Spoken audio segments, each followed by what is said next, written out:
Hello and welcome to the advantages and drawbacks of sexual and asexual reproduction revision video from scienceworksheets.co.uk. Please like, subscribe and comment to support the channel. Sexual reproduction is the fusion of male and female gametes. Advantages of sexual reproduction. It's a source of genetic variation. If the environment changes, so variation in the population means that some individuals have traits that give them a survival advantage, and these individuals are more likely to survive and reproduce, which is natural selection. And natural selection can be speeded up by humans in selective breeding to increase food production. This means that humans can use the principles of natural selections to get useful traits faster. Disadvantages of sexual reproduction. It needs two parents, it takes more time so it's slower, you must find a mate, and it uses more energy. Asexual reproduction is a type of reproduction that involves only one parent and produces offspring that are genetically identical to the parent, so they are clones.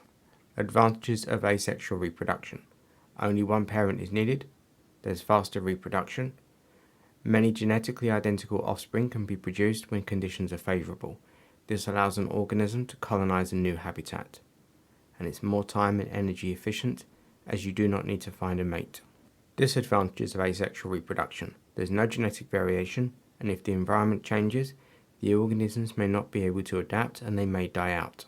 Organisms that use both methods. Some organisms use both sexual and asexual reproduction. Depending on the environmental conditions, they may choose one method in preference to another.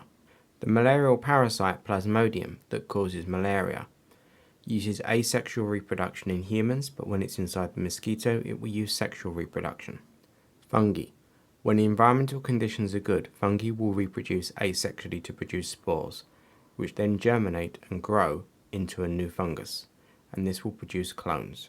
Fungi can also reproduce sexually to increase variation if the environmental conditions are not ideal. This will increase the chance of survival. Each parent fungus produces spores, which develop into hyphae. These are known as fungal threads.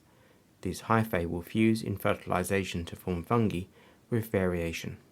Plants. Many plants will reproduce sexually. However, strawberry plants can reproduce sexually by pollination of flowers to produce strawberries with seeds.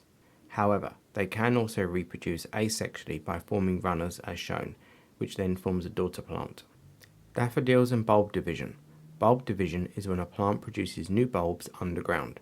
Each new bulb grows into a genetically identical plant called a clone. An example of this is daffodils. Thank you for watching. See our revision notes, the link is in the description.